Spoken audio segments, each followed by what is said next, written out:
ពេលខ្លះយើងត្រូវរៀនចាទទួលយកពីកំហុសឬមួយក៏កង្វះខាតខ្លួនឯងហើយយើងរៀនអភិវឌ្ឍខ្លួនឯងអញ្ចឹងថ្ងៃនេះខ្ញុំមានចា5ចំណុចបន្ទាប់ពីខ្ញុំរៀនហើយចំណុចទី1មិនថាអ្នកទាំងអស់គ្នាគឺជាអ្នកដឹកនាំឆ្នើមឬមួយក៏ជាបុគ្គលិកឆ្នើមរឿងទី1គឺអ្នកទាំងអស់គ្នាត្រូវរៀនដឹងគុណអញ្ចឹងពីព្រោះខ្ញុំឃើញថាថ្ងៃនេះចាពិតជាមានថកែជាច្រើនអ្នកដែលគាត់បានអញ្ជើញបុគ្គលិកគាត់មករៀនអញ្ចឹងនាងខ្ញុំសូមសនំពរអ្នកដែលតកែឲ្យអ្នកទាំងអស់គ្នាមករៀនសូមធ្វើការអរគុណគាត់ចាសូមធ្វើការអរគុណគាត់ពីព្រោះអ្នកទាំងអស់គ្នាត្រូវដឹងថានៅពេលដែលតកែអ្នកទាំងអស់គ្នាឲ្យអ្នកទាំងអស់គ្នារៀនចារឿងនេះគឺជារឿងដែលល្អខ្លាំងមែនតើចាពីព្រោះអីដោយសារតែគាត់ចង់ឲ្យអ្នកទាំងអស់គ្នាខ្លាចទៅជាបុគ្គលិកឆ្នើមដោយសារគាត់ចង់ឲ្យអ្នកទាំងអស់គ្នាអភិវឌ្ឍខ្លួនឯងបានទើបគាត់ឲ្យអ្នកទាំងអស់គ្នាមករៀនហើយគោលការណ៍នៃជីវិតរបស់ខ្ញុំតែម្ដងគឺខ្ញុំរឿងទី1គឺដឹងគុណចាខ្ញុំតែងតែដឹងគុណដល់តកែនាងខ្ញុំគឺ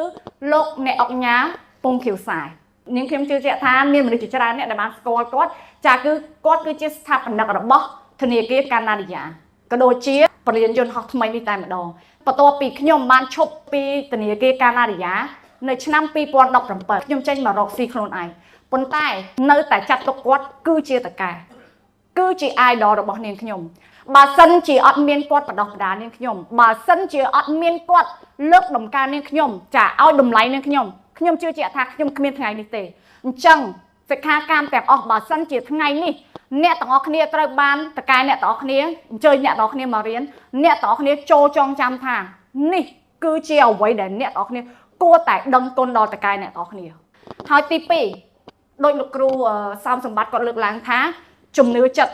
នាងខ្ញុំតែងតែមានជំនឿចិត្តកម្លាំងចិត្តចាកម្លាំងជំនឿពីព្រោះនាងខ្ញុំធ្វើអ្វីមួយនាងខ្ញុំតែងតែប្រាប់ខ្លួនឯងថាខ្ញុំធ្វើបាន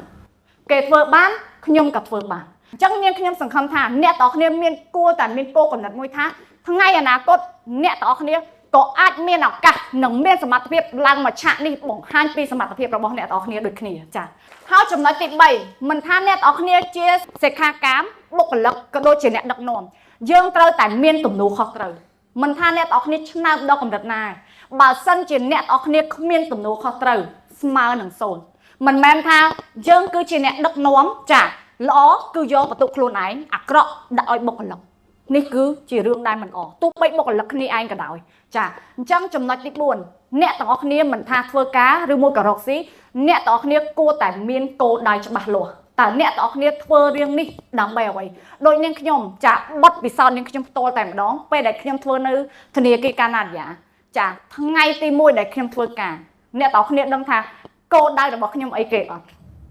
តាមមានអ្នកណាអាចទាយបានទេថ្ងៃទី1ពេលដែលខ្ញុំឈានជើងចូលធ្វើការនៅធនាគារកាណាឌីយ៉ាគោលដៅរបស់ខ្ញុំគឺខ្ញុំចង់ខ្លាចតែជាមេដឹកនាំហើយ4ឆ្នាំក្រោយខ្ញុំពិតជាខ្លាចជាមេដឹកនាំ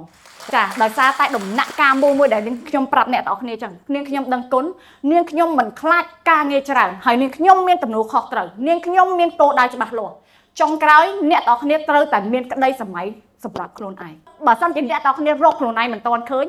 អ្នកទាំងអស់គ្នាត្រូវតែរក idol របស់អ្នកទាំងអស់គ្នាឲ្យឃើញចាទី1អ្នកទាំងអស់គ្នាត្រូវរក idol របស់អ្នកទាំងអស់គ្នានិមិត្តរូបរបស់អ្នកទាំងអស់គ្នាឧទាហរណ៍ថា